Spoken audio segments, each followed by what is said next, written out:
اس نے منسا کی ہتھیلی اپنے لبوں سے چھوئی تو منسا کی جان نکل کر اس کی ہتھیلیوں میں آ گئی تھی۔ یہ کیا بدتمیزی ہے؟ وہ جھجک کر اپنا ہاتھ واپس کھینچنے لگی، مگر زرار کی گرفت مضبوط تھی۔ شرافت سے بیٹھ جاؤ خالہ کی بھانجی، ورنہ اگر میں اپنی کرنے پر آ گیا تو شکایت مت کرنا، وہ سختی سے بولا۔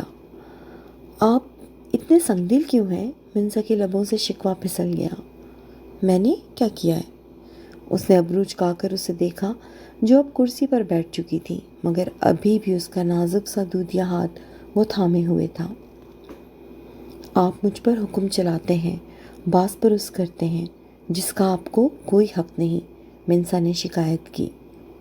ہمارا نکاح ہونے والا ہے، تم میری بیوی ہو، وہ ٹھہرے ہوئے لہجے میں بولا۔ بیوی نہیں ہوں میں آپ کی، منسا چٹک اٹھی۔ تم پر لارڈ زرار ہمدانی کے نام کی پکی مہر لگ چکی ہے مسز ٹو بی۔ نکاح تو اب صرف ایک لیگل فارمیلٹی ہے، جسے کہو تو ابھی اسی وقت پوری کر لیتے ہیں۔ وہ بے باک انداز سے اسے دیکھتا ہوا اس کے اعصاب کو برف بنا گیا تھا۔ کیا ہوا؟ ابھی تک لنچ سرو نہیں ہوا؟ ماحول میں چھائے سکوت کو چند معنی خیز لمحات کے بعد ایک چھناکے سے الینا کی آواز نے توڑ دیا تھا۔ ویٹر ایک پرتکلف لنچ سرو کر کے جا چکا تھا۔ الینا خالہ اور زرار ہمدانی ہلکے پھلکے انداز میں باتیں کرتے ہوئے لنچ کر رہے تھے اور منسا تھوڑے سے چائنیز رائس پلیٹ میں ڈالے چمچ سے کھیل رہی تھی۔ اسے ایک دو بار الینا نے ٹوکا بھی تھا، مگر سنی انسنی کر گئی تھی۔ بل پے کرنے کے بعد زرار ان دونوں خواتین کو ساتھ لیے باہر پارکنگ میں چلا آیا تھا۔ الینا نے اپنی گاڑی کے نزدیک پہنچ کر مسکراتے ہوئے لنچ کا شکریہ ادا کیا اور گاڑی کا دروازہ کھول کر اندر بیٹھ گئیں۔ مامی آپ چلیں، میں کچھ دیر بعد منسا کو گھر چھوڑ دوں گا۔ وہ سکون سے منسا کا ہاتھ پکڑ کر اسے گاڑی میں بیٹھنے سے روکتے ہوئے اس کی روح فنا کر گیا تھا۔ نہیں خالہ، اس سے پہلے وہ بھرپور انکار کرتی، الینا تیزی سے اوکے کہتی ان دونوں کو ہاتھ ہلاتے ہوئے گاڑی نکال لے گئی تھی۔ لیٹس گو، وہ اسے اپنے ساتھ لے آگے بڑھا، پر وہ تو وہیں رک گئی تھی، قدم آگے بڑھانے سے انکاری تھی۔ آپ زحمت مت کریں، میں کیب کر لوں گی۔ منسا کے الفاظ پر زرار نے رک کر اسے بغور دیکھا، جو اس کے ساتھ جانے سے صاف انکار کر رہی تھی۔ مائنڈ یو خالہ کی ڈھیٹ بھانجی، میں تمہیں یہاں سے اٹھا کر بھی لے جا سکتا ہوں، دھان پانسی تو ہو تم۔ اب سوچ لو، ادھر پبلک پلیس پر تمہیں اپنا تماشا بنوانا ہے تو میں مدد کروں؟ وہ اس کے نزدیک ہوا تو وہ بدک کر 2 قدم پیچھے ہٹی۔ جی تو چاہ رہا تھا کہ اپنا چھوٹا سا پرس اس ضدی انسان کے سر پر مارے، مگر کہاں وہ نازک سی دھان پان سی لڑکی اس ورزشی جسامت والے لمبے تڑنگے مرد کا مقابلہ کر سکتی تھی۔ اس لیے ایک گہرا سانس بھر کر رہ گئی۔ اس کے چہرے کے اتار چڑھاؤ کو دیکھتے ہوئے زرار کے چہرے پر مسکراہٹ ابھری تھی۔ کہتے ہیں مشرقی لڑکیوں کی خاموشی ہی ان کی ہاں ہوتی ہے۔ وہ اس کا ہاتھ تھامے اپنی گاڑی کی طرف بڑھا، فرنٹ ڈور کھول کر منسا کو بیٹھنے کا اشارہ کیا، جو نفی میں سر ہلاتی ہوئی پچھلے دروازے کی طرف بڑھی جو لاک تھا۔ دروازہ کھولیں، میں پیچھے بیٹھوں گی۔ وہ بھی ضد میں آ چکی تھی۔ اس کے اس خفا سے ضدی روپ کو زرار نے دلچسپی سے دیکھا اور کھل کر مسکرا دیا، جس پر وہ تپ اٹھی۔ آپ کو مشرقی لڑکیوں کی بڑی معلومات ہے، تو اتنا بھی پتہ ہوگا وہ ایسے ہر کسی کے ساتھ آگے نہیں بیٹھتی۔ اس کی بات سن کر زرار باقاعدہ کہا لگا بیٹھا تھا۔ مجھے تو بس اپنی مشرقی لڑکی سے مطلب ہے، باقی کیا کرتی ہیں کیا نہیں یہ میرا ہیڈک نہیں۔ وہ اطمینان سے فرنٹ ڈور کھلا چھوڑ کر گاڑی کے دروازے سے ٹیک لگا کر کھڑا ہو گیا تھا۔ شام ہونے کو تھی۔ ٹھنڈی ٹھنڈی ہوا کے جھونکوں سے منسا کے گال سرخ پڑنے لگے تھے۔ اسے سردی لگ رہی تھی، پر اس وقت وہ دونوں ہی ضد پر اڑے ہوئے تھے۔ آپ دروازہ کیوں نہیں کھول رہے؟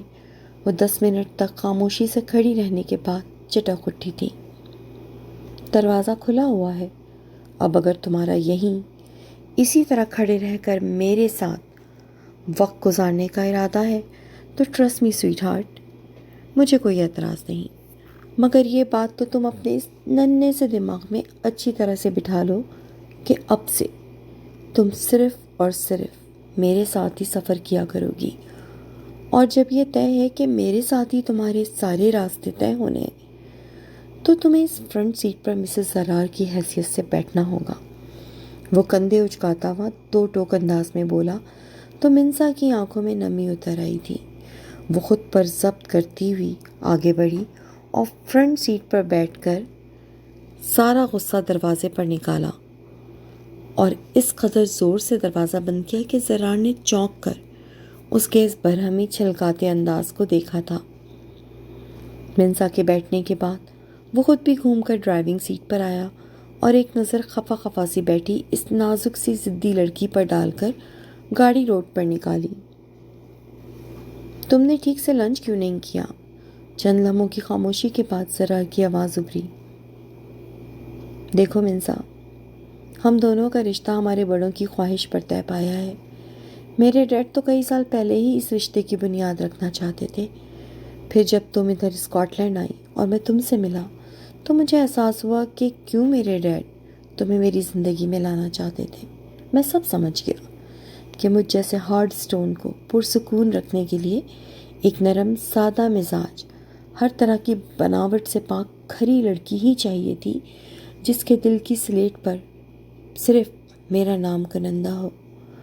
اور اب میں اس معاملے میں پیچھے ہٹنے والا نہیں ہوں، اس لیے تمہارے لیے بہتر یہی ہے کہ اپنی بچگانہ ضد کو ختم کر کے اچھی لڑکیوں کی طرح اس رشتے کو قبول کرو کہ اب تمہیں ساری زندگی میرے ساتھ ہی میرے پاس رہنا ہوگا، اور مجھے تمہیں پسند ہو یا نہ ہو پر مجھے برداشت کرنا ہوگا۔ وہ سکون سے گاڑی چلاتا، وہ اپنے خیالات کا اظہار کرتا، اسے بے دم سا کر گیا تھا۔ بھیگی پلکوں پہ آنسو آ ٹھہرے تھے۔ وہ نہیں جانتا تھا کہ منسا کے ساتھ باسط کا نام جڑا تھا، اور جب وہ یہ جانے گا تو وہ لرز اٹھی۔ زرار نے گاڑی کی سپیڈ بڑھا دی تھی۔ ان دونوں نفوس کے درمیان ایک معنی خیز سی خاموشی حائل ہو گئی تھی۔ علینا کے گھر پہنچ کر زرار نے گاڑی روکی۔ تیار رہنا، جلد لینے آ رہا ہوں، اس نے اترتی ہوئی منسا کی بھیگی پلکوں پہ ایک گہری نظر ڈالتے ہوئے کہا، اور اس کے اتر کر اندر جانے کے بعد گاڑی بھگا کر لے گیا تھا۔ جاری ہے۔ تو جناب، کیسی لگ رہی ہے آپ کو منسا اور زرار کی لو اسٹوری؟ میں جانتی ہوں کہ آج کی قسط تھوڑی شارٹ ہے، مگر میں نے سوچا کہ لمبے لکھنے کے چکر میں قسط بالکل ہی نہ دی جائے، اس سے بہتر ہے آپ جتنا سکون سے لکھ سکیں وہ لکھ کے قسط کو ڈیلی پوسٹ کرتے جائیں۔ آپ جانتے ہیں کہ اس ناول کے ایک ساتھ ہم پیر سے جمعے تک ڈیلی پوسٹ کریں گے، ہفتہ اتوار ہم بریک لیں گے، لیکن اگر ویک میں 2 یا 3 ایک ساتھ میں نے چھوٹی دیں تو میری پوری کوشش ہوگی کہ ایک سرپرائز ایپیسوڈ میں اور کنوا آپ کے لیے ویکینڈ پر بھی لا سکیں۔ اپنا خیال رکھیے اور ہماری اس ویڈیو کو لائک ضرور کیجیے گا۔ آپ کے کمنٹس کا، آپ کی رائے کا مجھے اور کنوا دونوں کو انتظار رہے گا۔ خوش رہیے، سلامت رہیے، اچھے اچھے کام کرتے رہیے۔ Take care.